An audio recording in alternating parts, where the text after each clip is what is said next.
Hello everyone, स्वागत है आप सभी का वेदांत क्लासेस के ऑनलाइन प्लेटफॉर्म पे। चलिए, हम लोगों के कंप्यूटर वाली क्लास में हमने एमएस ऑफिस पैकेज सूट के बारे में पढ़ना शुरू कर दिया था और उसमें हम लोग जो है एमएस वर्ड एक एप्लीकेशन सॉफ्टवेयर को कंप्लीट कर चुके हैं। अब नेक्स्ट जो हम पढ़ने वाले हैं वो पढ़ने वाले हैं एमएस पावर पॉइंट, जो कि एक प्रकार का प्रेजेंटेशन सॉफ्टवेयर है।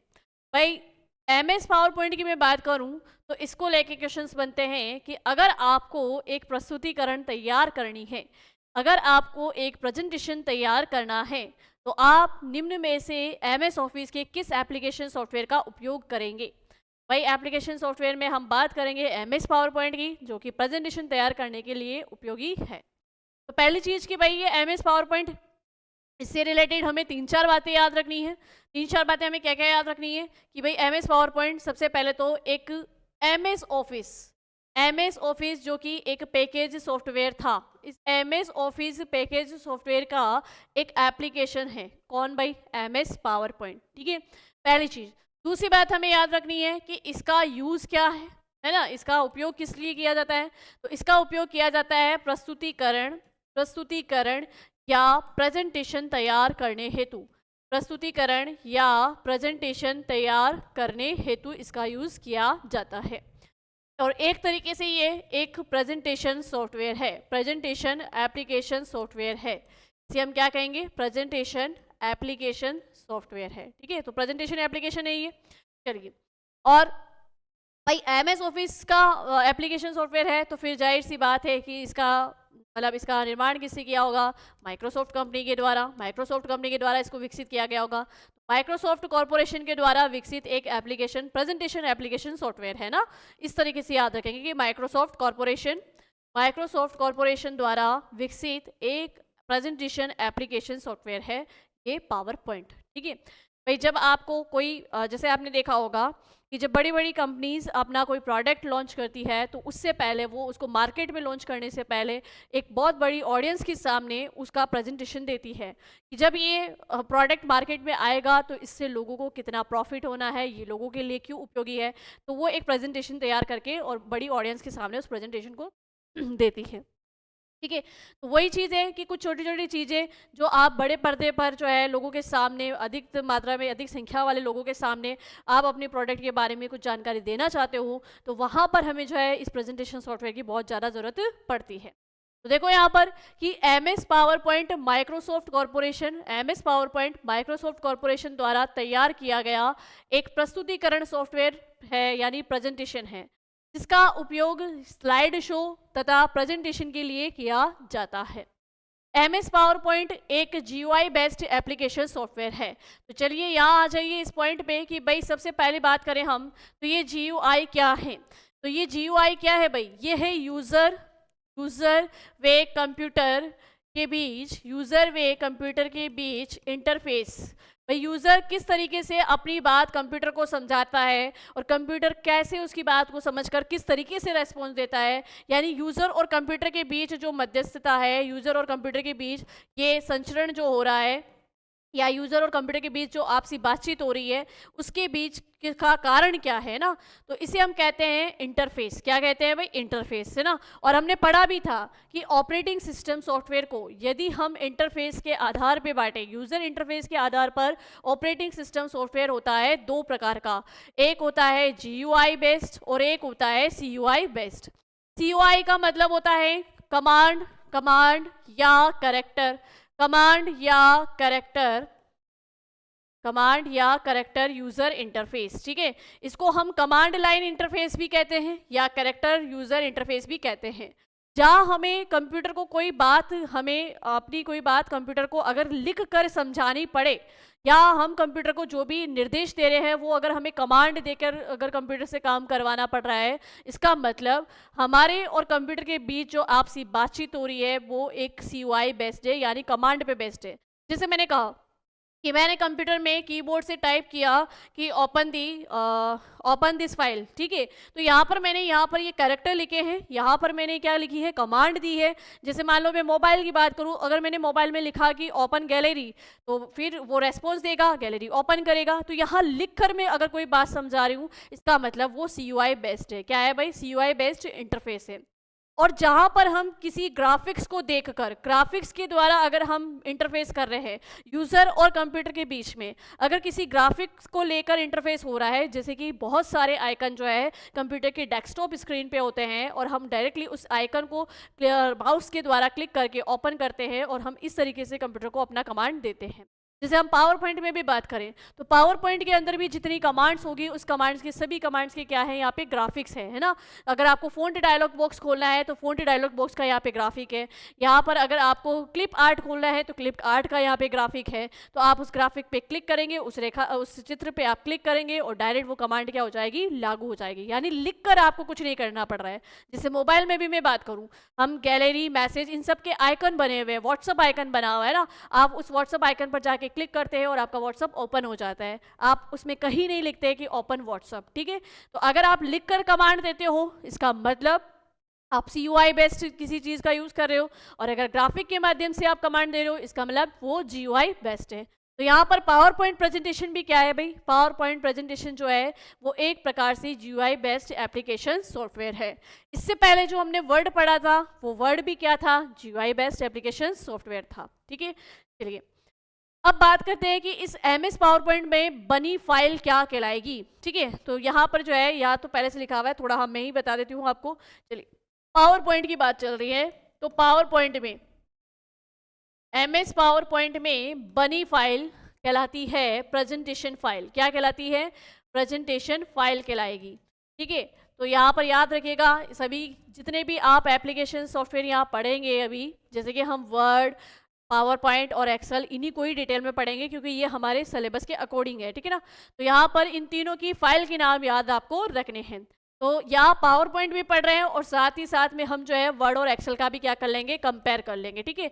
वर्ड और एक्सेल को भी एक साथ यहीं पे क्या कर लेंगे, कंपेयर कर लेंगे, ठीक है।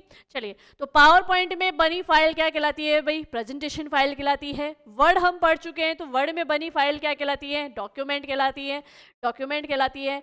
आगे हम एक्सेल को भी पढ़ेंगे, चलो एक्सेल को जब पढ़ेंगे तो अपन वर्ड और पावर पॉइंट तीनों को एक साथ कंपेयर कर लेंगे, ठीक है। चलिए तो जो पढ़ चुके हैं और जो पढ़ रहे हैं उनमें ही कंपेरिजन करते हैं। अब देखो ये जो फाइल है, इस फाइल का नेम क्या हो गया, प्रेजेंटेशन फाइल।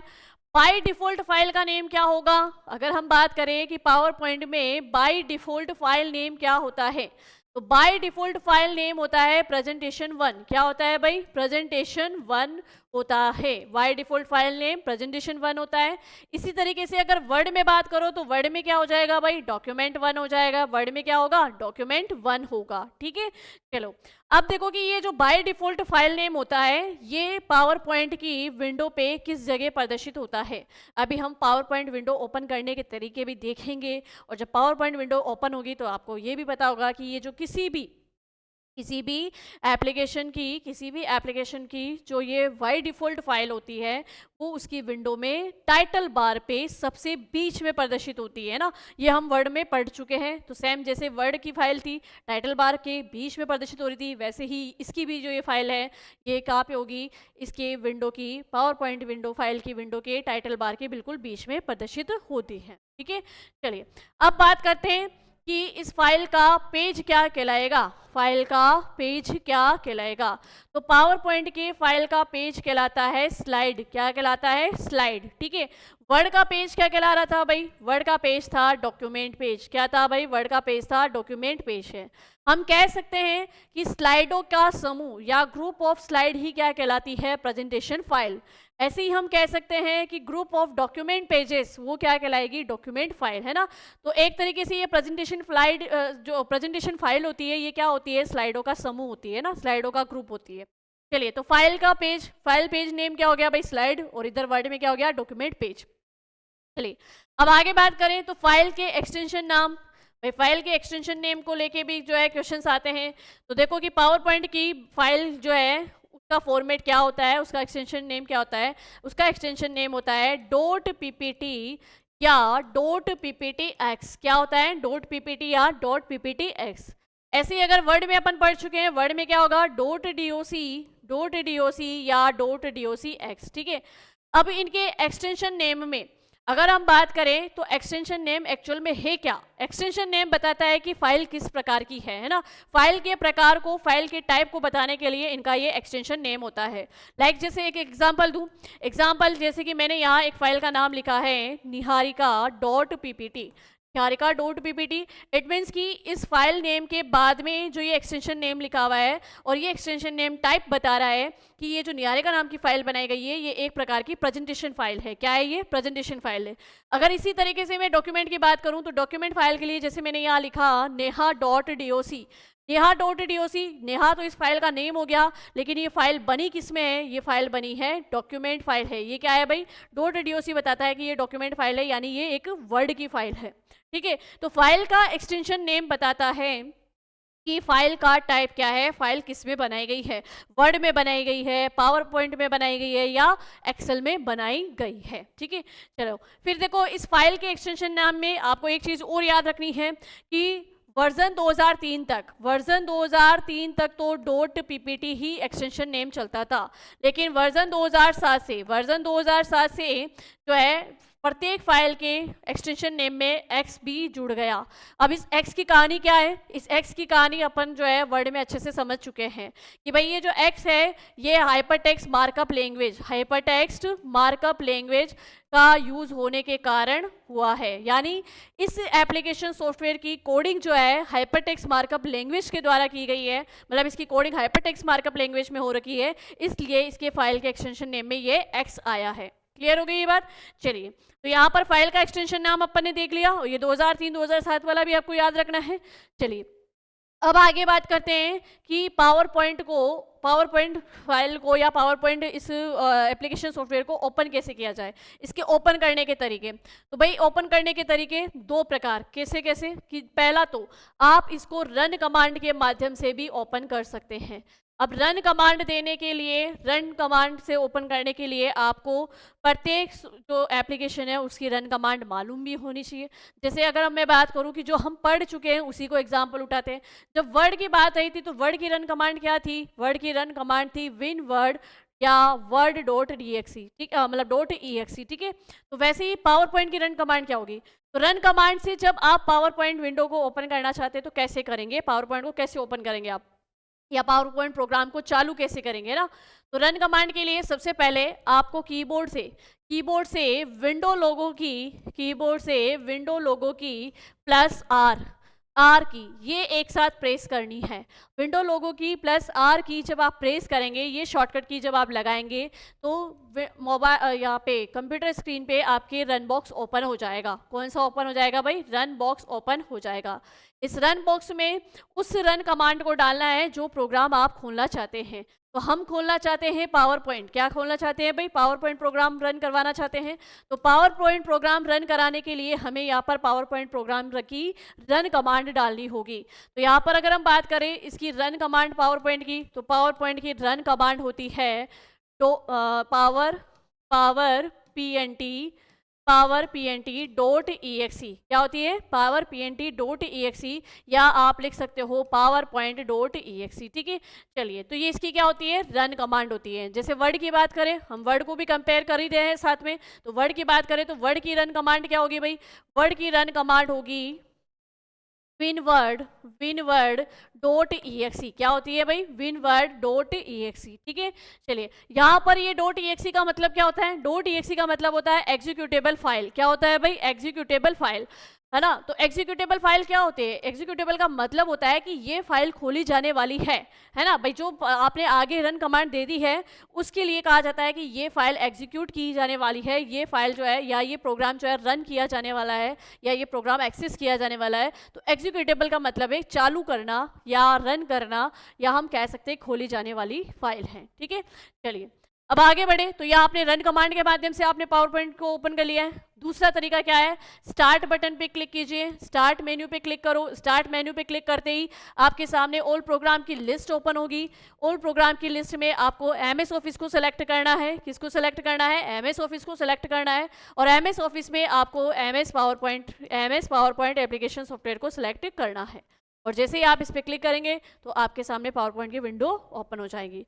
तो देखो यहाँ पर पावर पॉइंट विंडो ओपन, ये देखिए इस तरीके से ये पावर पॉइंट की विंडो जो है वो ओपन हो जाएगी। अब इस विंडो के अंदर अगर हम बात करें तो इस विंडो में हम जो जैसे कि वर्ड में पढ़ चुके हैं सारी बार्स के बारे में, उसके बारे में देखेंगे, इसका पेज क्या कहलाएगा, इसके पेज में क्या क्या भाग होते हैं, वो सब कुछ अपन देखेंगे। तो चलिए देखिए यहाँ पे पावर पॉइंट का जो अभी तक अपन ने पढ़ा है कि भाई देखो कि एमएस पावर पॉइंट में बनी फाइल को प्रेजेंटेशन कहते हैं। बनी फाइल को क्या कहते हैं? प्रेजेंटेशन फाइल कहते हैं। बाय डिफॉल्ट नाम प्रेजेंटेशन 1 होता है। फाइल का एक्सटेंशन डॉट पीपीटी या डॉट पीपीटी एक्स होता है। 2007 से पूर्व डॉट पीपीटी था और 2007 के बाद में डॉट पीपीटी एक्स था। अब ये जो पावर पॉइंट विंडो ओपन हुई है इसमें देखिए सबसे ऊपर वाली बार होती है टाइटल बार। कौन सी बार होती है भाई? Title bar. इस टाइटल बार के राइट हैंड साइड में होते हैं, इस टाइटल बार के राइट हैंड साइड में बटन होते हैं और ये 3 बटन कौन कौन से हैं भाई? मिनिमाइज और मैक्सिमाइज और क्लोज। मिनिमाइज, मैक्सिमाइज और क्लोज, ये तीनों बटन मिनिमाइज, मैक्सिमाइज और क्लोज। मिनिमाइज का मतलब आपने समझ के लिया है कि ये जो विंडो है विंडो के साइज को क्या करना? छोटा करना है ना। और मैक्सिमाइज का मतलब विंडो के साइज को बड़ा करना। अगर आपने मिनिमाइज कमांड दे रखी है देन ही मैक्सिमाइज कमांड यूज की जाएगी, और अगर आपने मैक्सिमाइज कमांड दे रखी है देन ही मिनिमाइज यूज होगी, है ना। चलिए, तो मिनिमाइज से विंडो साइज रीसाइज किया जा सकता है, तो मिनिमाइज से छोटा किया जा सकता है, मैक्सिमाइज से बड़ा किया जाता है। क्लोज की हम बात करें तो डॉक्यूमेंट फाइल को क्लोज करने के लिए इस क्लोज बटन का यूज किया जाता है, या विंडो क्लोज करने के लिए इस क्लोज बटन का यूज किया जाता है। फिर देखो इस टाइटल बार के बिल्कुल बीच वाले भाग में बाय डिफॉल्ट प्रोग्राम की फाइल का नाम दिखाया जाता है। तो यहाँ पर देखो प्रोग्राम है पावर पॉइंट और उसकी फाइल होती है प्रेजेंटेशन फाइल। तो यहाँ पे बाय डिफॉल्ट फाइल का नाम प्रेजेंटेशन 1 जो है टाइटल बार के बिल्कुल बीच में बताया जाता है, और प्रोग्राम का नाम भी सामने लिखा होता है। तो प्रोग्राम कौन सा ओपन है भाई? पावर पॉइंट ओपन है, तो पावर पॉइंट का नाम लिखा हुआ है। चलिए, उसके बाद अगर हम बात करें तो यहाँ पर होता है ऑफिस बटन, है ना। तो यहाँ पर देखो इस ऑफिस बटन पे ऊपर यहाँ लिखा हुआ भी, इसको ऑफिस बटन भी आप बोल सकते हो, या पावर पॉइंट प्रोग्राम का बॉक्स भी आप बोल सकते हो। यहाँ पर कुछ ऐसी कमांड्स होती है जिनको हम बार बार यूज करते हैं, तो वो कुछ कमांड्स यहाँ पे मिल जाती है। या हम कहते हैं कि इस प्रोग्राम से संबंधित अगर आपको कुछ भी हेल्प चाहिए तो उस हेल्प से संबंधित सारी कमांड कहाँ होती है? इस वाले बॉक्स के अंदर होती है। चलिए, तो ये टाइटल बार कंप्लीट हो गई। अब टाइटल बार के बाद में नीचे बार आती है रिबन बार। कौन सी बार भाई? रिबन बार। रिबन बार की बात करें तो रिबन बार में एक होता है फाइल मेन्यू और बाकी होती है रिबन टैब्स। क्या होती है? Ribbon tabs. तो यहाँ पर जिस तरीके से हमने वर्ड के अंदर 7 रिबन टैब्स पढ़ी थी, वैसे ही यहाँ पर भी इसके अंदर अगर मैं बात करूँ पावर पॉइंट में, तो पावर पॉइंट में भी 7 टैब होती है। ठीक है, तो चलिए सबसे पहले हम बात करते हैं कि ये जो टैब और ये फाइल मेन्यू है इनमें तो हम काफ़ी कुछ जो है वर्ड से मिलता जुलता है, इसको बाद में बात करेंगे। उसके बाद यहाँ पर देखो अगर मैं बात करूँ तो ये क्विक एक्सेस टूल बार, ये क्विक एक्सेस टूल बार जो कि वर्ड की विंडो में टाइटल बार पे शो हो रहा था, लेकिन पावर पॉइंट में मैं बात करूँ तो ये रिबन बार से नीचे शो होता है ना। और क्विक एक्सेस टूल बार में एक अंडू की कमांड हमें मिलेगी, एक अंडू कमांड मिलेगी, एक हमें रीडू कमांड मिलेगी। अंडू कमांड क्या है भाई? जो पिछला परिवर्तन है उसको लागू करने हेतु, ठीक है। और रीडू कमांड क्या है? हाल ही में जो परिवर्तन किया गया है उसे पुनः लागू करने हेतु रीडू कमांड का यूज करते हैं। तो ये अपन पढ़ ही चुके थे। कंट्रोल प्लस वाई होती है अंडू की कमांड, कंट्रोल प्लस जेड होती है अंडू की शॉर्टकट की, और कंट्रोल प्लस वाई होती है रीडू की शॉर्टकट की, ठीक है। चलिए, यहाँ पर उसके बाद में अगर हम बात करें इस क्विक एक्सेस टूल बार में कुछ ऐसी कमांड्स भी रखी जाती है जिसका यूज हम प्रोग्राम के दौरान फाइल बनाते समय बार बार कर रहे हैं, उनको भी हम इस क्विक एक्सेस टूल बार में रख सकते हैं। और इसी के पास में देखो यहाँ पर एक जो साइन दिखाई दे रहा है वो कहलाता है ऑफिस बटन। क्या कहलाता है भाई? ऑफिस बटन कहलाता है। अब चले आगे। अब देखो इसका पावर पॉइंट प्रोग्राम क्या, ये विंडो ओपन है और पावर पॉइंट का जो ये पेज है, ये पेज क्या कहलाता है? ये पेज कहलाता है स्लाइड। क्या कहलाता है? स्लाइड। अब ये जो पेज है इस पेज को हम कहेंगे स्लाइड। अब इस स्लाइड के अंदर भी देखो कि यहाँ पर 2 छोटे बॉक्स बने हुए। क्या बने हुए? छोटे बॉक्स बने हुए ना। ये छोटे बॉक्स है क्या भाई? इन छोटे बॉक्सों में ही हम कोई इमेज या टेक्स्ट इंसर्ट करके इस स्लाइड पर कुछ लिख सकते हैं। तो इनको कहते हैं प्लेस होल्डर। क्या कहते हैं? प्लेस होल्डर, ठीक है। पहले तो आपको समझना है कि ये जो पावर पॉइंट है इसका पेज क्या कहलाएगा? स्लाइड कहलाएगा। और स्लाइड एरिया कौन सा है? ये वाला एरिया जो है ये क्या कहलाता है? Slide area. इस स्लाइड एरिया पे ये जो 2 बॉक्स बने हुए हैं, इन्हीं 2 बॉक्स के अंदर हम जो है हमारा कोई कंटेंट लिख सकते हैं, यानी हम इसी के अंदर कोई टेक्स्ट टाइप कर सकते हैं, इसी के अंदर हम कोई ऑब्जेक्ट या इमेजेस जो है वो पेस्ट कर सकते हैं। तो ये कहलाते हैं प्लेस होल्डर। तो यहाँ से क्वेश्चन बनता है कि भाई प्लेस होल्डर का कार्य क्या है? ठीक है। तो अभी आगे इनको हम डिटेल से पढ़ेंगे भाई प्लेस होल्डर का कार्य क्या है। बेसिकली तो मैंने बता ही दिया है, टेक्स्ट या इमेजेस हम जो है प्लेस होल्डर में ही लिखते हैं। ठीक है, इधर देखो इस स्लाइड के इस साइड वाले भाग की हम बात करें तो यहाँ पर एक होती है स्लाइड टेब। क्या होती है भाई? स्लाइड टेब, जो आपको यहाँ पे दिखाई दे रही है ना, ये नंबर 1 लिखा हुआ और ये स्लाइड है, ये है स्लाइड टेब।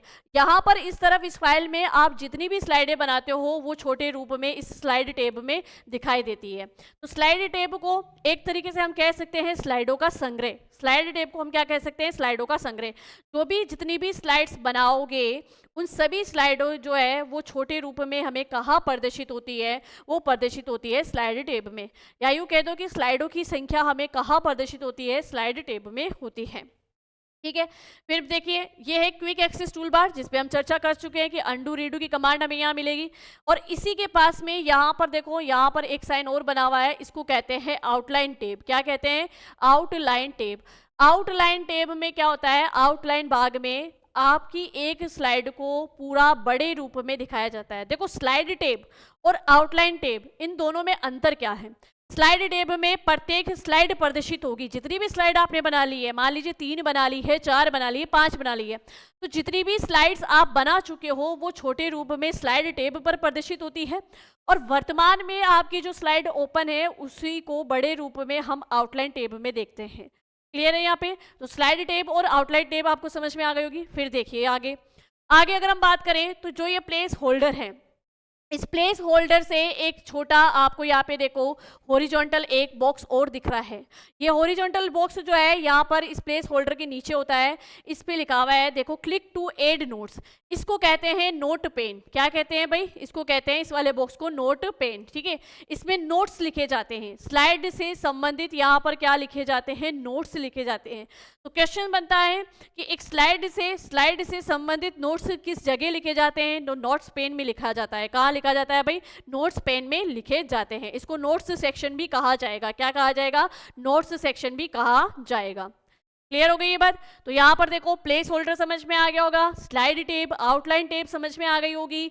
ठीक है, अब और जो है नोट्स सेक्शन समझ में आ गया होगा। अब बात करते हैं कि ये जो नोट्स पेन है इसके नीचे ही होती है इस विंडो की सबसे लास्ट वाली बार, और वो बार कौन सी है भाई? Status bar. कौन सी बार? Status bar. स्टेटस बार पे क्या क्या प्रदर्शित होता है? जैसे कि स्लाइड की संख्या, आपने स्लाइड कितनी बना ली है अब तक, वो कंप्लीटली यहाँ दिखाया जाता है। यहाँ पर होते हैं व्यू बटन स्लाइड व्यूज होते हैं। जैसे वर्ड में हमने 5 प्रकार के व्यू पढ़े थे भाई, पढ़े थे ना, प्रिंट व्यू पढ़ा था, ऑनलाइन और आउटलाइन व्यू पढ़ा था, ड्राफ्ट व्यू पढ़ा था, फुल स्क्रीन व्यू पढ़ा था, है ना, वेब लेआउट पढ़ा था। तो वैसे ही यहाँ पर पावर पॉइंट में भी जो है स्लाइड व्यू होते हैं, जो यहाँ स्टेटस बार पे भी प्रदर्शित होते हैं, और व्यू टेब के अंदर भी हम ये कमांड देखेंगे। व्यूज के पास में होता है जूम ऑप्शन। जूम क्या है भाई? इस पेज के साइज को रीसाइज करने हेतु हम जो है जूम ऑप्शन का यूज़ करते हैं। तो यहाँ स्टेटस बार पर एक होता है जूम स्लाइडर, जहाँ से हम जूम साइज को इंक्रीज भी कर सकते हैं और डिक्रीज भी कर सकते हैं।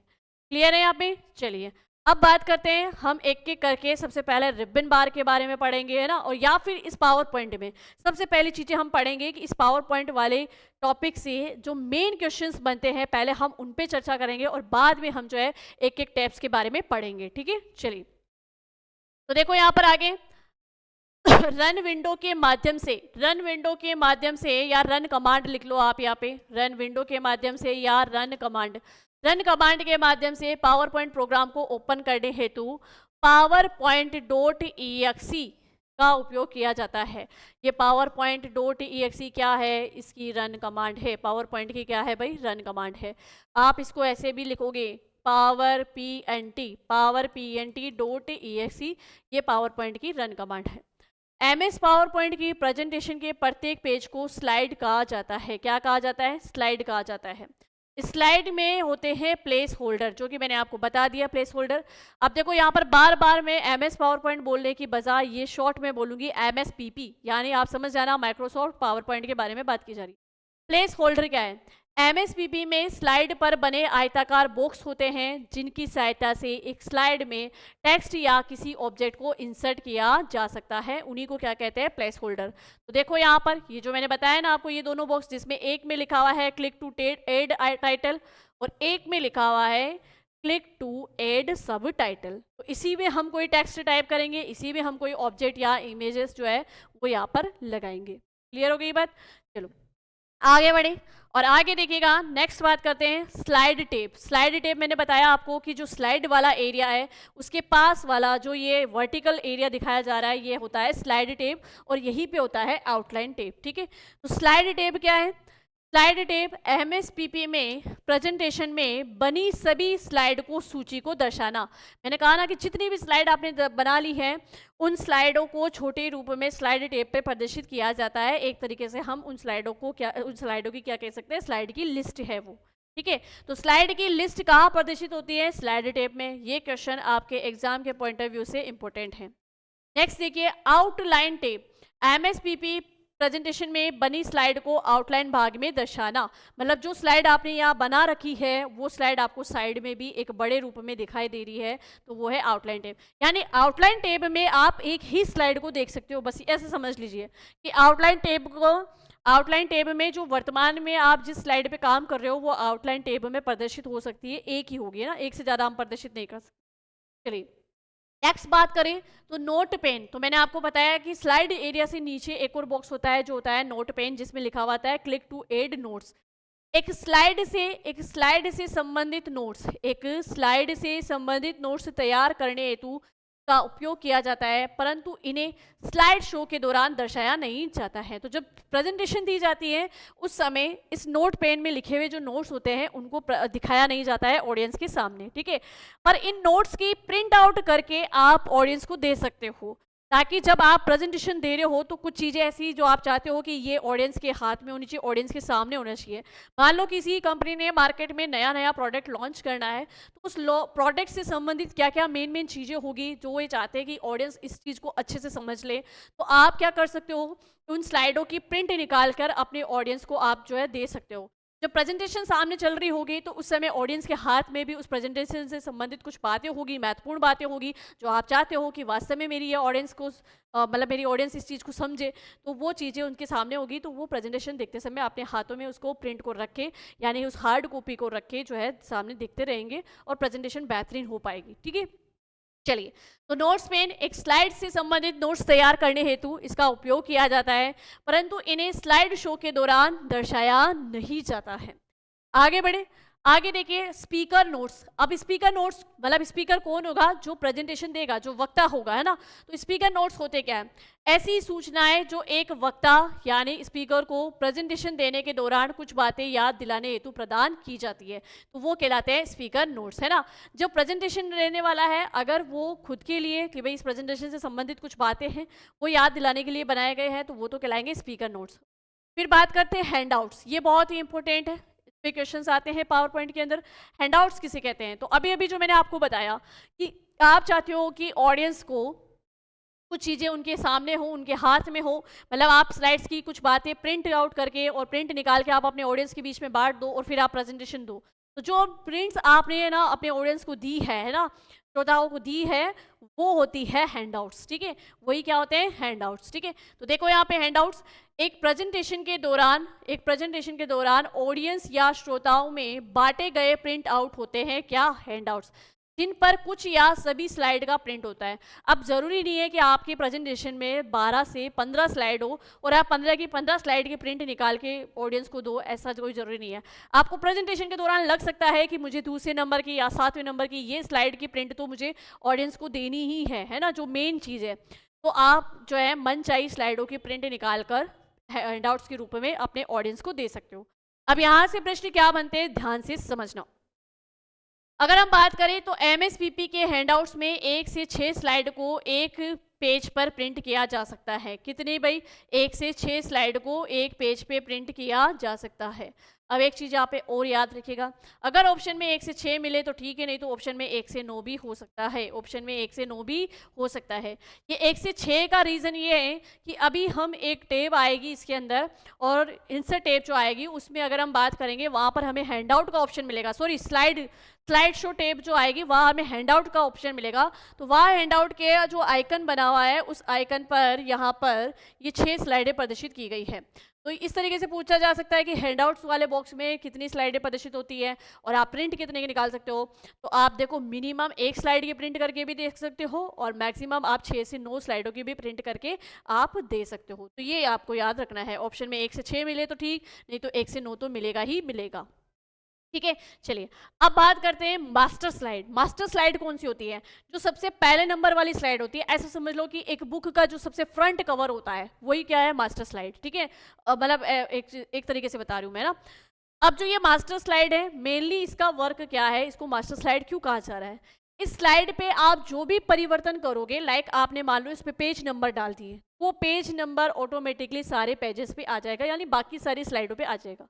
या हम कहते हैं कि इस पहली वाली स्लाइड पे आप जो भी फॉर्मेटिंग करेंगे, जो भी एडिटिंग करेंगे, वो ऑटोमेटिकली सब स्लाइडों पे आ जाए, तो इसी को कहते हैं मास्टर स्लाइड। क्लियर हुई बात? चलिए, तो इसका प्रयोग प्रेजेंटेशन की सभी स्लाइड्स में समान रूप से बदलाव करने के लिए किया जाता है। अर्थात मास्टर स्लाइड में इंसर्ट किए गए ऑब्जेक्ट को समान रूप से प्रेजेंटेशन की सभी स्लाइड में दर्शाया जा सकता है या दर्शाया जाता है। तो मास्टर स्लाइड समझ में आ गई।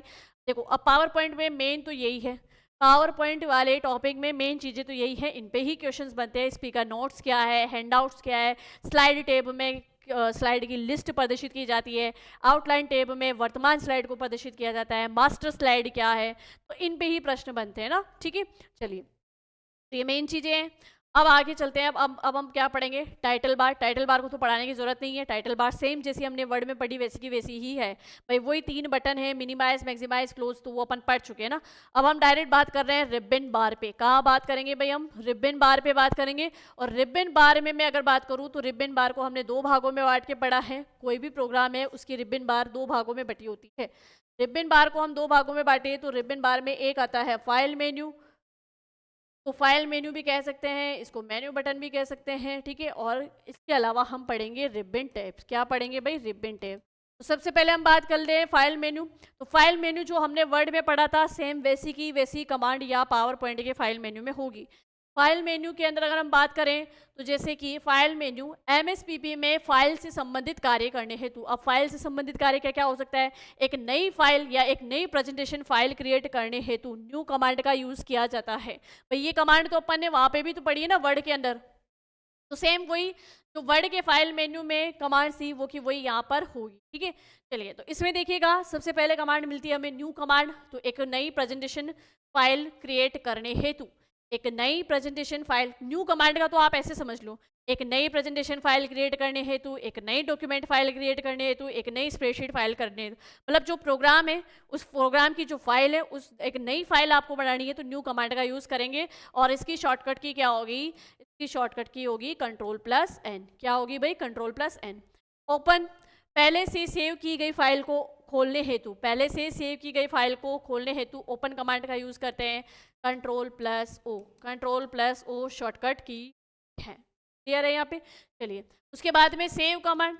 फाइल बना ली है आपने तो फाइल को सेव करने हेतु हम सेव कमांड का यूज करते हैं Ctrl+S।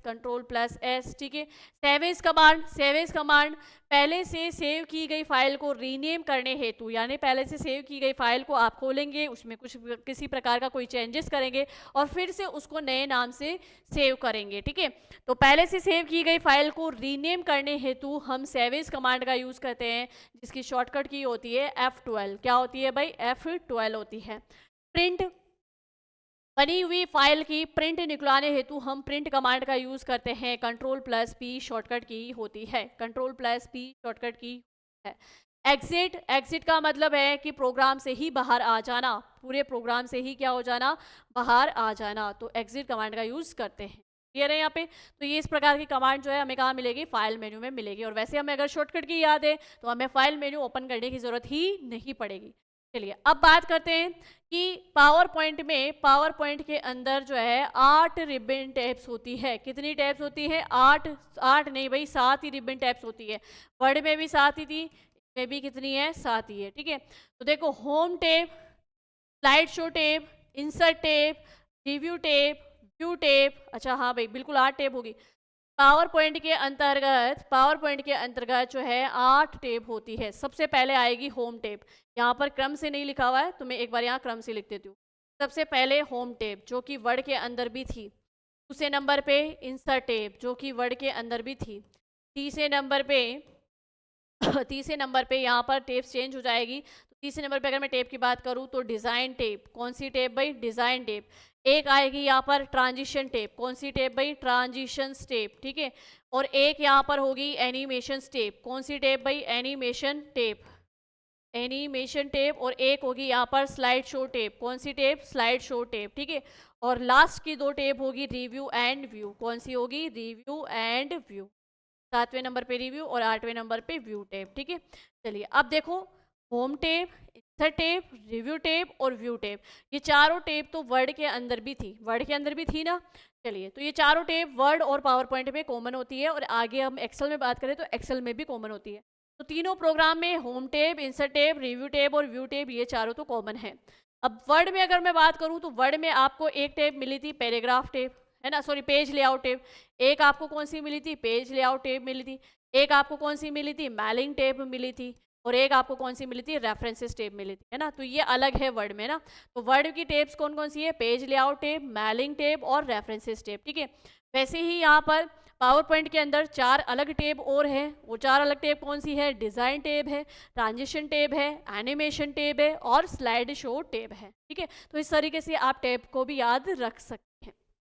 चलिए अब सबसे पहले हम बात करते हैं यहाँ पर सबसे पहले तो आप यहाँ नोट्स में थोड़ा ये लिख लो, यहाँ पर एनिमेशन, ट्रांजिशन, डिजाइन होगी। चलिए यहाँ लिख लीजिए, रिव्यू तो लिखा हुआ ही है, व्यू लिख लीजिए, टेप है ना, व्यू टेप। चलिए ये 8 टेप होती है। अब स्टार्ट करते हैं सबसे पहले होम टेप। अब देखिए यहाँ पर होम टेप में मैं कुछ चीज़ें सिर्फ वर्बली आपको बोल के बताऊंगी, ज़्यादा एक्सप्लेन नहीं करूंगी, क्योंकि होम टेप को हमने बहुत ही बेहतरीन तरीके से वर्ड के अंदर पूरा ही एक्सप्लेनेशन लेके पढ़ा है ना। तो देखो होम टेप में सबसे पहला वाला ब्लॉक आता है क्लिपबोर्ड। अब क्लिपबोर्ड में आपको पता है कि सेलेक्टेड कमांड है, कट, कॉपी, पेस्ट और फॉर्मेट पेंटर, जो वर्ड में भी वही काम करेगी, पावर पॉइंट में भी वही काम करेगी और एक्सेल में भी वही काम करेगी ना। तो फिर फटाफट से हम जो है अब टेप को शुरू कर लेते हैं ना। चलिए तो सबसे पहले आती है home tape.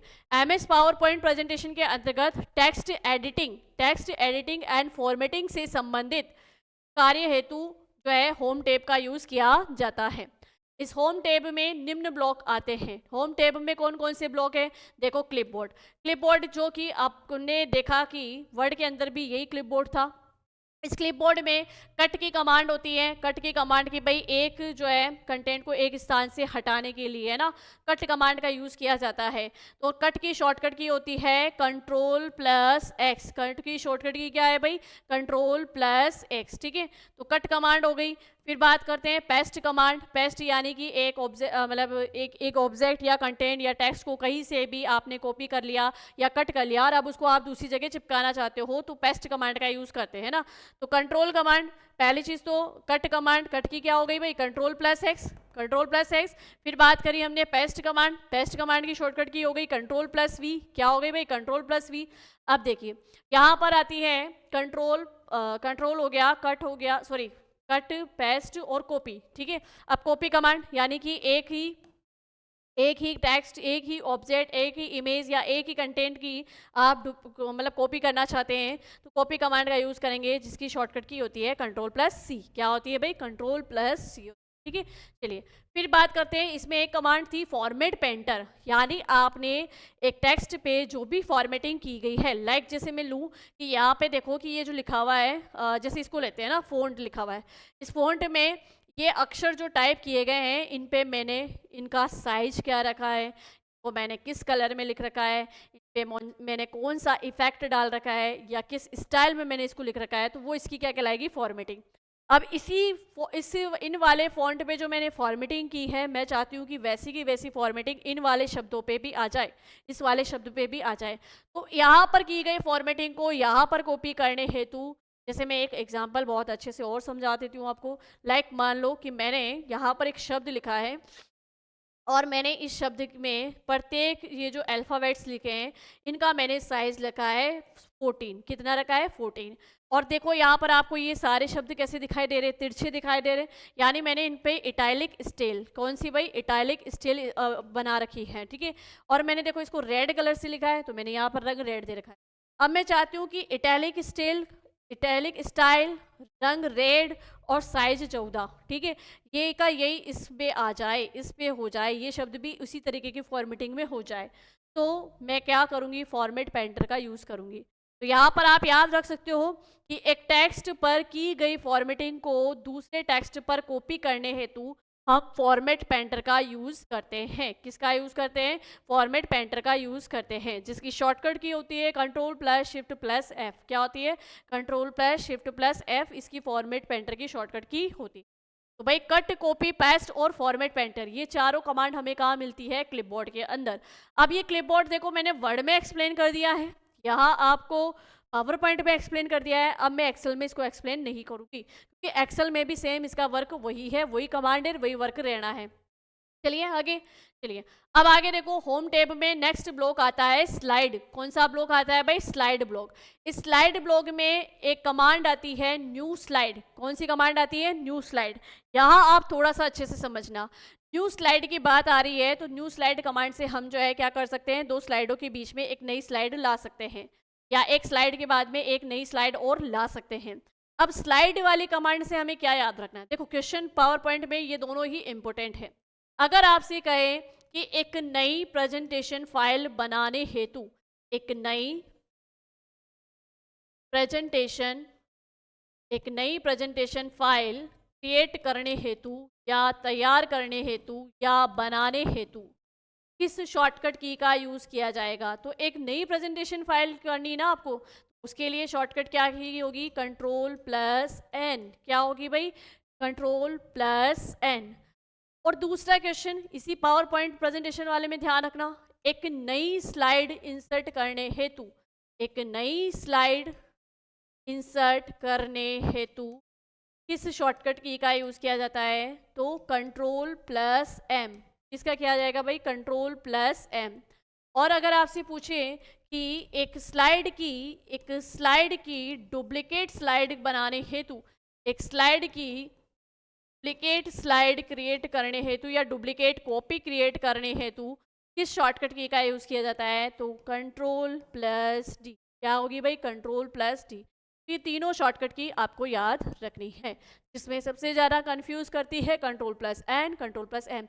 Control plus N तो एक किसी भी प्रोग्राम की नई फाइल बनाने के लिए होता है, जबकि प्रेजेंटेशन में स्पेशली एक है कंट्रोल प्लस एम, जिससे हम एक नई स्लाइड इंसर्ट कर सकते हैं। चलिए आगे, चलिए तो स्लाइड वाले ऑप्शन में है, स्लाइड वाले ब्लॉक में सबसे पहले कमांड आती है न्यू स्लाइड, जिसके द्वारा हम एक नई स्लाइड इंसर्ट कर सकते हैं। क्लियर हो गई ये बात? चलिए अब आगे देखो नेक्स्ट ब्लॉक आता है फॉन्ट ब्लॉक। और फॉन्ट ब्लॉक में देखो वही कि आप font face, font type, font शैली को चेंज कर सकते हैं। फॉन्ट साइज वाले ब्लॉक से फॉन्ट का साइज चेंज कर सकते हैं। बोल्ड, इटैलिक, अंडरलाइन ये स्टाइल दे सकते हैं। बोल्ड से अपन क्या करते हैं? किसी भी टेक्स्ट को गहरा करके लिखते हैं। इटैलिक स्टाइल से कोई भी टेक्स्ट जो है तिरछा होके दिखाई देता है। अंडरलाइन स्टाइल से हम जो है किसी भी टेक्स्ट के नीचे अंडरलाइन लिखते हैं।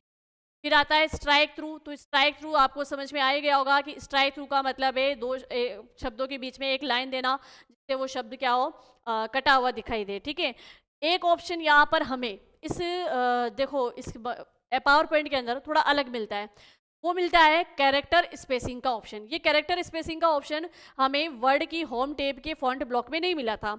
अब कैरेक्टर स्पेसिंग का मतलब है कि आप दो कैरेक्टर के बीच में कितना स्पेस रखना चाहते हो, तो वो ऑप्शन सिर्फ हमें यहाँ पर पावर पॉइंट की होम टैब के अंदर ही मिलता है और फॉन्ट ब्लॉक में मिलता है, ठीक है। तो कैरेक्टर स्पेसिंग हो गया। फिर आगे देखो यहाँ पर कि आप फ़ॉन्ट का कलर चेंज कर सकते हो, फ़ॉन्ट का केस चेंज कर सकते हो भाई, upper case, sentence case, lower case, है ना, 5 प्रकार के केस जो अपन ने पढ़े। नेक्स्ट देखो यहाँ पर इंक्रीज फ़ॉन्ट साइज का ऑप्शन है और डिक्रीज फ़ॉन्ट साइज का ऑप्शन है, तो इससे आप फ़ॉन्ट की साइज को इंक्रीज और डिक्रीज कर सकते हो, ठीक है। तो चले आगे, तो चलो देखो आगे होम टैब में clipboard, slide, font, paragraph, drawing और एडिटिंग वाले ब्लॉक होते हैं। तो पहले तो जो अपन ने ये 3 ब्लॉक पढ़े हैं पहले इनको पढ़ ले, फिर हम पैराग्राफ, ड्राइंग और एडिटिंग ब्लॉक पर भी जाएंगे। तो देखो यहाँ पर कि क्लिपबोर्ड, यूजर द्वारा कट या कॉपी किया गया मैटर जब तक कहीं पेस्ट नहीं किया जाता है तब तक वे एमएस पावर पॉइंट के क्लिपबोर्ड में ही सेव रहता है। ये लाइन आपको याद रखनी है, एग्जाम के पॉइंट ऑफ व्यू से इंपॉर्टेंट है। कोई भी मैटर कट या कॉपी किया गया है तो वो जब तक पेस्ट नहीं करोगे तो फिर वो कट किया हुआ गया कहाँ मैटर, वो गया है क्लिपबोर्ड में। क्लिपबोर्ड को यूटिलिटी सॉफ्टवेयर भी कहते हैं। याद कीजिए, जब अपन ने सॉफ्टवेयर वाला टॉपिक पढ़ा तो मैंने बहुत ही अच्छे से आपको समझाया था कि ये एक यूटिलिटी सॉफ्टवेयर है क्योंकि ये कंप्यूटर की कार्यक्षमता में वृद्धि कर रहा है। ठीक है, तो क्लिपबोर्ड में अधिकतम 24 ऑब्जेक्ट सेव रह सकते हैं। ये भी लाइन बहुत इंपॉर्टेंट है भाई, कितने ऑब्जेक्ट यहाँ पर आप सेव कर सकते हो, तो 24 ऑब्जेक्ट यहाँ पे सेव कर सकते हैं। चलिए, फिर इसमें सबसे पहली कमांड थी कट कमांड। कौन सी कमांड भाई? Cut command. सेलेक्ट किए गए मैटर को कट करने हेतु कट कमांड का यूज किया जाता है। फिर दूसरी देखो, दूसरी कमांड कौन सी है? Copy command. सेलेक्ट किए गए मैटर को कॉपी करने हेतु इसका यूज किया जाता है। तीसरी कमांड देखो, पेस्ट कमांड। तो कट या कॉपी किए गए मैटर को अन्य स्थान पर पेस्ट करने हेतु ये जो है कट कॉपी पेस्ट कमांड का यूज किया जाता है। नेक्स्ट देखो, फॉर्मेट पेंटर। टेक्स्ट पर अप्लाई की गई फॉर्मेटिंग को कॉपी कर दूसरे टेक्स्ट पर अप्लाई करने के लिए फॉर्मेट पेंटर का यूज किया जाता है। आगे देखिए, स्लाइड वाले ब्लॉक में स्लाइड को तैयार करने हेतु इसका उपयोग किया जाता है। न्यू स्लाइड वाली कमांड से एमएसपीपी में प्रेजेंटेशन के प्रत्येक पेज को स्लाइड कहते हैं। एमएसपीपी प्रेजेंटेशन में एक नई स्लाइड को इंसर्ट करना, Ctrl+M से नई स्लाइड इंसर्ट होती है। डुप्लीकेट स्लाइड के लिए Ctrl+D का यूज किया जाता है, जो हम पढ़ चुके हैं। फिर देखो, इसमें एक कमांड और आती है लेआउट। तो स्लाइड के लेआउट को बदला जा सकता है। भाई स्लाइड का लेआउट, स्लाइड या तो हॉरिजॉन्टल होगी या वर्टिकल होगी, है ना। तो जैसे कि मैंने बताया था कि किसी भी प्रोग्राम में बने हुए जो पेज होते हैं उनके अलग अलग नाम होते हैं। जैसे वर्ड का पेज डॉक्यूमेंट पेज, वैसे ही यहाँ पर जो है इस पावर पॉइंट का पेज स्लाइड कहलाता है। तो लेआउट की हम बात करें तो पेज किस तरीके से व्यवस्थित है, पेज हॉरिजॉन्टल व्यवस्थित है या वर्टिकल व्यवस्थित है। अगर वर्टिकल है तो इसको हम कहेंगे पोर्ट्रेट। क्या कहेंगे? पोर्ट्रेट। ठीक है, ये पेज का ओरिएंटेशन या लेआउट कहलाता है।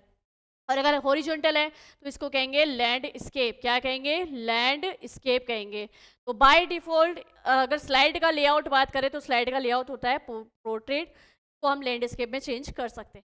रीसेट कमांड भी होती है यहाँ पर। इस कमांड द्वारा चुनी हुई स्लाइड की फॉर्मेटिंग को डिफॉल्ट फॉर्मेटिंग में बदला जा सकता है। भाई जैसे कि अगर आपने किसी स्लाइड पे कुछ टेक्स्ट टाइप किए, अब आपने टेक्स्ट के साइज चेंज कर दिए, तो बाय डिफॉल्ट टेक्स्ट का साइज क्या होता है भाई? बाय डिफॉल्ट टेक्स्ट का साइज होता है 11 पॉइंट, है ना। ये हम वर्ड में पढ़ चुके, सेम चीज़ यहाँ पे भी है। तो बाय डिफॉल्ट 11 होता है, लेकिन हमने टेक्स्ट की साइज को बढ़ा के क्या कर दिया? 17 कर दिया है। बाय डिफॉल्ट फ़ॉन्ट की स्टाइल या फ़ॉन्ट फेस या फ़ॉन्ट का टाइप होता है कैलिब्री। उसको चेंज करके हमने मान लो टाइम न्यू रोमन कर दिया या देवनागरी लिपि कर दिया, ठीक है, तो अपन ने चेंज कर दिया। अब क्या है कि जो भी फॉर्मेटिंग आपने की है, मान लो कलर दिया है, साइज बढ़ाया है, स्टाइल दी है, बॉल्ड इटैलिक अंडरलाइन स्टाइल दी है, आप चाहते हो कि वो सारी की सारी फॉर्मेटिंग हट जाए और बाय डिफॉल्ट जो था वो बाय डिफॉल्ट रूप में ही आ जाए। जैसे साइज बाय डिफॉल्ट 11 होता है तो 17 से वो 11 हो जाए। बॉल्ड इटैलिक अंडरलाइन अगर आपने स्टाइल डाल रखी है तो वो स्टाइल रेगुलर में चेंज हो जाए, यानी आपका टेक्स्ट नॉर्मल हो जाए। कलर दिया हुआ है तो नॉर्मल कलर यानी ब्लैक कलर में आ जाए। तो पहले से मतलब जो फॉर्मेटिंग की गई है उसको हटाने के लिए हम रीसेट कमांड का यूज करते हैं। ये समझ में आ गया होगा आपको, ठीक है। इस कमांड द्वारा चुनी हुई स्लाइड की फॉर्मेटिंग को डिफॉल्ट फॉर्मेटिंग में बदला जा सकता है। फिर देखो यहाँ पर एक कमांड आती है सेक्शन कमांड। प्रेजेंटेशन में कुछ विशेष स्लाइड का ग्रुप बनाने के लिए सेक्शन कमांड का यूज किया जाता है। तो स्लाइड वाले ब्लॉक में ये चारों कमांड याद रखनी है और बेसिकली इस पे न्यू स्लाइड वाली कमांड पे ज़्यादा क्वेश्चंस बनते हैं, बाकी पे तो नहीं बनते हैं। चलो नेक्स्ट बात करें फॉन्ट ब्लॉक में देखो एमएस पावर पॉइंट प्रेजेंटेशन के एक फाइल का बाय डिफॉल्ट फॉन्ट कैलिब्री होता है, वही बिल्कुल होता है, एवं उसका font size by default 11 point होता है। भाई ये 44 पॉइंट नहीं होगा, 11 पॉइंट होता है। कितना होता है? 11 पॉइंट होता है। पावर पॉइंट प्रेजेंटेशन फाइल में एड सबटाइटल बॉडी का बाय डिफॉल्ट फॉन्ट साइज एक second, by default font size, ये लाइन यहाँ पर छोड़ दीजिए, इस लाइन को हम कल करेक्शन करेंगे कि भाई यहाँ पर देखो कि जो अभी स्लाइड का अपन ने एरिया देखा था तो स्लाइड पर दो बॉक्स थे, है ना, क्लिक टू एड टाइटल और क्लिक टू सब टाइटल। तो जो क्लिक टू एड टाइटल है इसका बाय डिफॉल्ट फॉन्ट साइज 14 होता है, 14 लिखेंगे अपन, है ना, 44 सही है, 44 होता है, बिल्कुल होता है, 44 पॉइंट होता है। जबकि यहाँ पे जहाँ पे क्लिक टू सबटाइटल लिखा था वहाँ पे बाय डिफॉल्ट फॉन्ट साइज होता है 32। कितना होता है भाई? 32। ये सही है बिल्कुल, इसको कर लीजिए 32। क्या है भाई यहाँ पे? 32 होगा, ठीक है। और जो फॉन्ट बॉक्स होता है, जो फॉन्ट बॉक्स होता है, उस फॉन्ट बॉक्स में बाय डिफॉल्ट फॉन्ट साइज कितना दिखाया जाता है? 11 दिखाया जाता है। कितना दिखाया जाता है भाई? 11 दिखाया जाता है। चलिए ये हो गया है करेक्शन, बिल्कुल सही है यहाँ पे, है ना। ये 44 सही है, मतलब 44 सही है, और ये 32 सही है। और फिर भी कुछ अगर गड़बड़ होगा तो कल की क्लास में करेक्शन करा दिया जाएगा। चलिए अब देखो, एमएसपीपी में मिनिमम फॉन्ट साइज 0.1 पॉइंट रखा जा सकता है, वर्ड में भी 0.1 पॉइंट रखा गया था। Font size, maximum font size बढ़ाकर 4000 पॉइंट कर सकते हैं। कितना कर सकते हैं भाई? 4000 पॉइंट कर सकते हैं, जबकि वर्ड में अपन 1632 कर सकते थे। कितना कर सकते थे? 1632, ठीक है। तो यहाँ पे देखो 4000 पॉइंट तक अपन इसके फॉन्ट के साइज को बढ़ा सकते हैं। फॉर्मेट टूल बार में minimum font size, format tool bar का मतलब समझ रहे हैं आप? जो फॉन्ट साइज अपन जहाँ से बढ़ा रहे थे तो जो उसकी वो लिस्ट थी, मैंने आपको बताया था कि वर्ड में इस फॉन्ट की साइज की, वर्ड की बात कर रही हूँ, वर्ड में इस फॉन्ट साइज की लिस्ट में मिनिमम फॉन्ट साइज 8 था और मैक्सिमम फॉन्ट साइज 72 था। यानी हमें 7 करना है तो इस लिस्ट में हमें कोई ऑप्शन नहीं है, 73 करना है तो हमें इस लिस्ट में कोई ऑप्शन नहीं मिलेगा। फिर हमें जाना पड़ेगा इंक्रीज या डिक्रीज फॉन्ट साइज के ऑप्शन पे। इंक्रीज फॉन्ट साइज की कमांड के द्वारा हम फॉन्ट का साइज एक एक पॉइंट करके बढ़ा सकते हैं। डिक्रीज फॉन्ट साइज के द्वारा हम फॉन्ट के साइज जो है एक पॉइंट डिक्रीज करके घटा सकते हैं। तो 7 लाना है तो डिक्रीज फॉन्ट साइज करो, है ना, और 73 लाना है तो इंक्रीज फॉन्ट साइज ऑप्शन करो। तो वही चीज़ यहाँ पर बताई जा रही है, ध्यान से सुनना। अब यहाँ पर आपका कंपैरिजन भी हो जाएगा भाई, हम कर ही रहे हैं वैसे भी वर्ड और पावर पॉइंट समझते समझते हम वर्ड के साथ उसको कंपेयर भी कर रहे हैं। कुछ चीज़ें हमने कंपेयर कर ली, अब दोबारा इधर कर लेते हैं।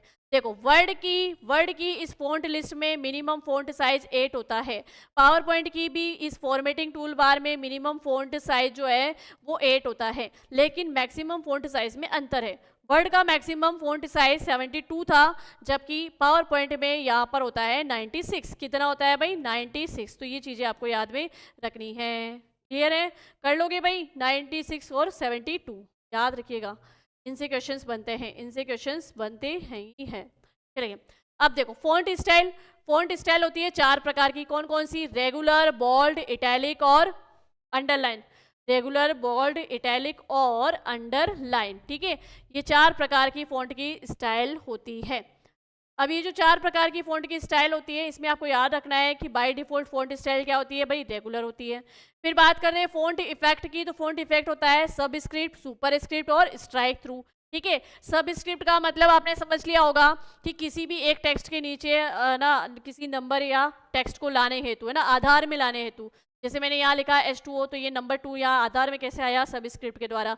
किसी भी अक्षर पर पावर के रूप में यानी घात के रूप में किसी डिजिट को लिखना, जैसे 10 टू द पावर मैंने 2 लिखी है, तो यहाँ पर हमने क्या दिया है? सुपर स्क्रिप्ट दिया है। किसी भी शब्द को काटना यानी किसी भी शब्द को गलत साबित करने के लिए उसके बीच में एक लाइन कर देते, तो ये हम समझते हैं कि ये शब्द जो है गलत लिखा गया है, तो एक शब्दों के बीच में लाइन लाने के लिए स्ट्राइक थ्रू इफेक्ट दिया जाता है। फिर केस की बात करें, लेटर केस की बात करें, तो देखो सेंटेंस केस होता है, जिसमें क्या होता है? प्रत्येक सेंटेंस का पहला अक्षर कैपिटल होता है। लोअर केस की बात करें तो सेंटेंस के सारे ही अल्फाबेट स्मॉल लेटर में लिखे जाते हैं।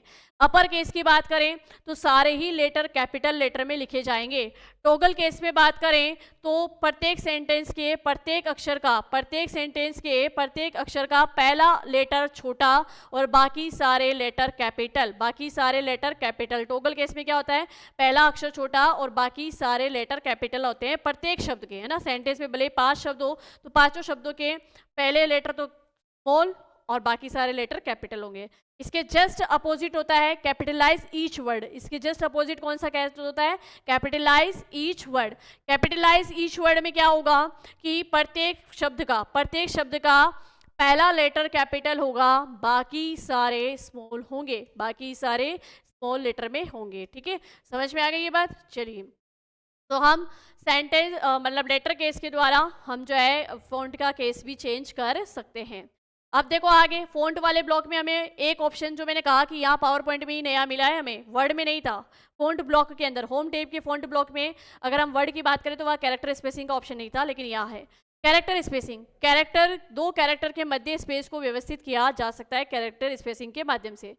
कैरेक्टर के बीच मिनिमम स्पेस 0 पॉइंट रखा जा सकता है, मैक्सिमम स्पेस 1000 पॉइंट कर सकते हैं। ये लाइन एग्जाम के पॉइंट ऑफ व्यू से बहुत ज़्यादा इंपॉर्टेंट है, ठीक है, क्योंकि ये नया ही ऑप्शन है पावर पॉइंट में। तो देखो यहाँ पे character spacing, minimum space 0 point और मैक्सिमम स्पेस आप कितनी रख सकते हो, मैक्सिमम स्पेस आप 1000 पॉइंट कर सकते हैं।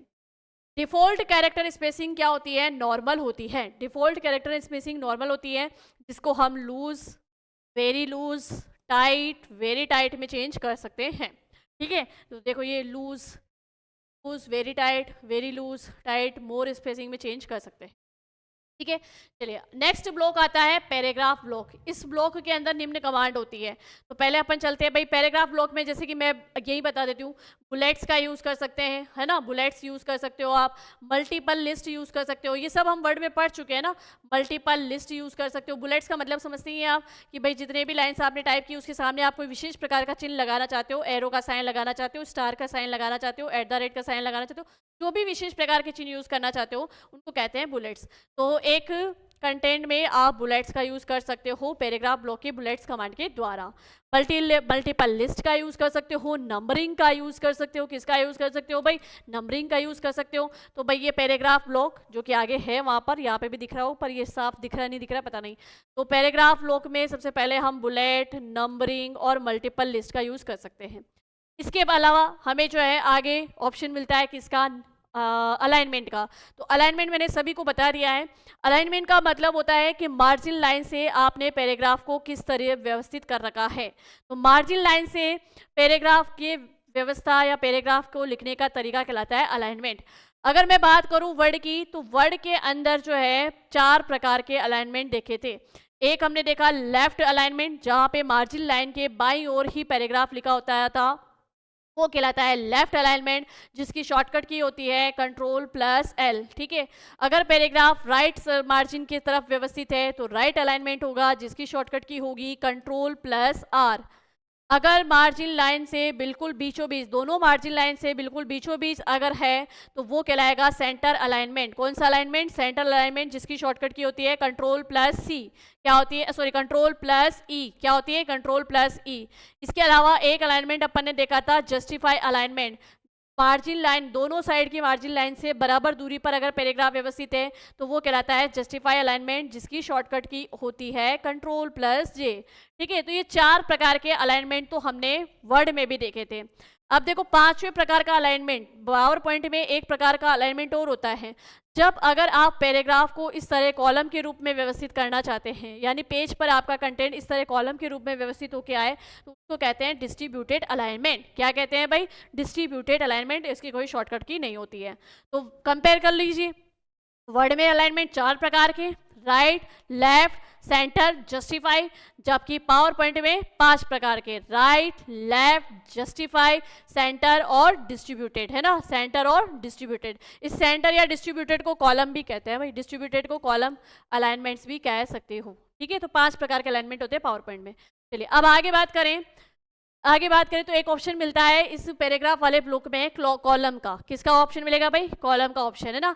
इस कमांड से टेक्स्ट को 2 या अधिक कॉलम में स्प्लिट किया जा सकता है। मान लो आपने एक स्लाइड पर कंप्लीट पैराग्राफ या कंप्लीट कंटेंट आपने लिख लिया है। अब इस कंटेंट को आप कॉलम के रूप में प्रदर्शित करना चाहते हो या कॉलम में कन्वर्ट करना चाहते हो, कॉलम में स्प्लिट करना चाहते हो, तो हम कर सकते हैं किस कमांड के माध्यम से, कॉलम कमांड के माध्यम से।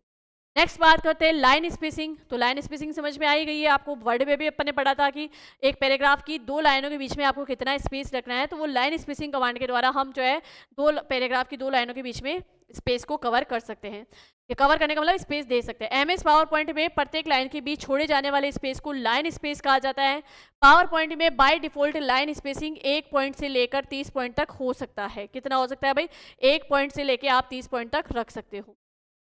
टेक्स्ट डायरेक्शन की भाई आप जो है ये स्लाइड में कोई भी टेक्स्ट आप लिखते हो, उस टेक्स्ट को आप किस तरीके से रोटेट करना चाहते हो, तो टेक्स्ट में टेक्स्ट डायरेक्शन दिया जा सकता है। इस कमांड से टेक्स्ट के ओरिएंटेशन को बदलकर उसे वर्टिकल, स्ट्रेट या इच्छित डायरेक्शन में रोटेट कर सकते हो। भाई टेक्स्ट को इस तरीके से लिख सकते हो, टेक्स्ट को ऐसे लिख सकते हो, टेक्स्ट को ऐसे लिख सकते हो, जैसे आपका मन करे टेक्स्ट को उतना रोटेट कर सकते हो टेक्स्ट डायरेक्शन वाली कमांड से। और ये हमें कहाँ मिलेगी भाई, ये हमें मिलेगी पैराग्राफ वाले ब्लॉक में। अलाइन टेक्स्ट की बात है कि टेक्स्ट को, जैसे ये है बॉक्स, इसमें ये टेक्स्ट अगर दाई साइड लिखा है तो इसको आप बाई साइड ले जा सकते हो, बाई साइड से आप इसको दाई साइड अलाइन कर सकते हो। इस कमांड में टेक्स्ट बॉक्स में टेक्स्ट किस प्रकार अलाइन होता है उसे चेंज कर सकते हैं। फिर बात करते हैं कन्वर्ट टू स्मार्ट आर्ट, यानी कि इसके उपयोग से टेक्स्ट को आप स्मार्ट आर्ट ग्राफिक में कन्वर्ट कर सकते हो, मतलब अच्छी अच्छी डिजाइन्स में, है ना। टेक्स्ट को एक बहुत ही अट्रैक्टिव रूप में आप उसको क्या कर सकते हो, फॉर्मेट कर सकते हो स्मार्ट आर्ट का यूज़ करके। ठीक है, चलिए फिर देखो इसके अंदर लास्ट ब्लॉक जो आते हैं दो। अब देखो पावर पॉइंट की होम टेब में हमें जो है दो नए ब्लॉक मिले। एक तो हमें मिला स्लाइड वाला ब्लॉक जो स्लाइड से संबंधित कार्य कर रहा है, और एक हमें यहाँ मिलेगा ड्राइंग से, है ना, ड्राइंग से संबंधित। तो होम टेब से बस कुछ ही इसकी वर्ड की होम टेब से इसमें कुछ ही थोड़े बहुत चेंजेस है, बाकी ज़्यादा चेंजेस नहीं है। जैसे फॉन्ट के अंदर हमें स्पेसिंग वाला मतलब वो मिल गया था ऑप्शन, है ना। इधर स्लाइड वाला हमें ब्लॉक अलग से मिल गया है, और पैराग्राफ में जैसे कि अलाइनमेंट जो है एक अलाइनमेंट एक्स्ट्रा मिला है हमें होम टेब की, उससे वर्ड की होम टेब से अलग, है ना। अब देखो ड्राइंग है ना, तो ड्राइंग है, तो ड्राइंग में देखो आप क्या कर सकते हो, स्लाइड के अंदर शेप का यूज़ कर सकते हो। अगर आपने शेप यूज़ किए हैं तो उन शेप को अरेंज करना है कि कौन सा शेप आप आगे करोगे कौन सा पीछे करोगे। तो इसके लिए ब्रिंग फॉरवर्ड और बैकवर्ड का यूज़ करके आप ना शेप को अरेंज भी कर सकते हैं। आप क्विक स्टाइल भी यूज़ कर सकते हैं, शेडो भी दे सकते हैं, ठीक है। और अगर कोई एडिटिंग की गई है, कुछ किया गया है, क्विक स्टाइल दी गई है, तो उसको इरेज भी कर सकते हैं। तो ये सब हमें कहाँ मिलेंगे, ड्राइंग वाले ब्लॉक में। फिर इसका लास्ट ब्लॉक आता है होम टेब का एडिटिंग ब्लॉक, जिसमें आपको पता है फाइंड कमांड आती है। तो एक स्लाइड के कंटेंट में कहीं पे किसी भी ऑब्जेक्ट या टेक्स्ट को खोजने हेतु हम फाइंड कमांड का यूज़ करते हैं। खोजी गई वस्तु को अगर किसी और से रिप्लेस करना है तो रिप्लेस कमांड का यूज़ करते हैं। और एक स्लाइड पर कहीं पे भी किसी भी जगह नेविगेट करने हेतु हम जो है गो टू कमांड का यूज़ करते हैं। तो ये एडिटिंग वाला ब्लॉक तो सेम वैसा ही है जैसा कि हम वर्ड की होम टेब में पढ़े थे, इसमें वही कमांड मिलेगी, कोई कमांड चेंज नहीं है, ठीक है। चलिए तो अब देखो आगे कि जो ड्राइंग वाला ब्लॉक है उस ड्राइंग वाले ब्लॉक में हमें क्या क्या कमांड मिलेगी। ड्राइंग ब्लॉक, ठीक है। पावर पॉइंट के इस ग्रुप में निम्न कमांड होती है। स्लाइड में अलग अलग आकृति इंसर्ट करने हेतु शेप कमांड यूज करते हैं। Arrange command power point presentation slide में इंसर्ट किए गए ऑब्जेक्ट को ऑर्डर, पोजीशन, रोटेशन के आधार पर चेंज करने के लिए अरेंज कमांड का प्रयोग किया जाता है, ठीक है। नेक्स्ट देखिए क्विक स्टाइल कमांड का यूज क्या होगा, स्लाइड में विजुअल स्टाइल चुनने के लिए इस कमांड का प्रयोग किया जाता है। इसमें लाइन एवं शेप का विजुअल स्टाइल बदला जा सकता है। भाई जो शेप आप यूज कर रहे हो उसका स्टाइल आप चेंज कर सकते हो, तो यहाँ पर क्विक स्टाइल वाले से आप उसको चेंज कर सकते हो। नेक्स्ट अगर मैं बात करूं तो ड्राइंग वाले ब्लॉक में हमें कमांड मिलती है शेप फिल। आप शेप में कलर फिल कर सकते हो, शेप आउटलाइन, शेप की बॉर्डर को एक अच्छा हाईलाइट कर सकते हो, शेप इफेक्ट, शेप में विभिन्न प्रकार के इफेक्ट आप डाल सकते हो, ठीक है। तो इस तरीके की कमांड का आप यूज कर सकते हो। लास्ट आता है एडिटिंग ब्लॉक। तो एमएसपीपी के एडिटिंग ग्रुप में निम्न कमांड होती है। फाइंड, रिप्लेस, सेलेक्ट, है ना। तो एमएसपीपी में इसका उपयोग निम्न तीन तरह से किया जा सकता है। सेलेक्ट पूरे टेक्स्ट को सिलेक्ट करने के लिए किया जा सकता है। Select object, picture, shape, clipboard आदि को सिलेक्ट करने के लिए किया जा सकता है। Select text with similar formatting, इस कमांड टाइप की फॉर्मेटिंग वाले सभी टेक्स्ट को एक साथ सेलेक्ट कर सकते हैं। तो ये सेलेक्ट वाले ऑप्शन की अगर मैं बात करूँ, देखो फाइंड कमांड तो वो की वही है कि किसी चीज़ को खोजना, तो वर्ड में भी वही है, पावर पॉइंट में भी वही है। रिप्लेस का है कि भाई जो खोजी गई चीज़ है उससे आप किसी और चीज़ से रिप्लेस कर रहे हो, उसकी जगह कोई दूसरी चीज़ लगा रहे हो, कोई टेक्स्ट दूसरा लिख रहे हो, कोई ऑब्जेक्ट दूसरा यूज कर रहे हो, तो वो रिप्लेस कमांड यूज होती है। लेकिन वर्ड के अंदर सेलेक्ट की सिर्फ एक ही कमांड थी, सेलेक्ट ऑल कमांड से हम पूरे कंटेंट को एक साथ सेलेक्ट कर सकते थे। लेकिन यहाँ पर पावर पॉइंट में ये जो सेलेक्ट कमांड है ये तीन तरीके के ऑप्शन देती है। एक जिसमें हम पूरे टेक्स्ट को सेलेक्ट करते हैं, एक सेलेक्ट ऑब्जेक्ट, अगर कोई पिक्चर या कोई शेप हमने स्लाइड के अंदर इंसर्ट कर रखा है तो सिर्फ ऑब्जेक्ट, पिक्चर या शेप को सेलेक्ट करने हेतु हम सेलेक्ट ऑब्जेक्ट कमांड का यूज करेंगे। और select text with similar formatting, यानी एक ही कंटेंट में आपने कुछ शब्दों पे एक जैसी फॉर्मेटिंग कर रखी है तो सेलेक्ट विद सिमिलर फॉर्मेटिंग वाली कमांड से हम सिमिलर फॉर्मेटिंग को सिलेक्ट कर सकते हैं। क्लियर है यहाँ पे? चलिए अब आगे बढ़े। चलिए देखिए यहाँ पर आज जो है हमने power point presentation application software start कर लिया था, उसके बारे में जाना, और हमने यहाँ पर जो है एक टेब कंप्लीट कर ली, होम टेब कंप्लीटली पूरी हमने यहाँ पे कंप्लीट कर ली है। अब बाकी बची 7 टेब के बारे में हम हमारे नए अगले सेशन में देखेंगे। तो आई होप कि आपको बहुत अच्छे से समझ में आया होगा, और इससे वास्तव में क्वेश्चंस बनते भी है। जो मेन क्वेश्चन बनते हैं वो मैंने यहाँ सेशन के स्टार्टिंग में बता दिया, जैसे place holder, handouts, master slide, ये क्या होती है, सब कुछ मैंने आपको पहले ही बताया। चलिए तो ऐसे ही बस पढ़ते रहिए। मिलेंगे हम हमारे नेक्स्ट सेशन में, तब तक के लिए थैंक यू।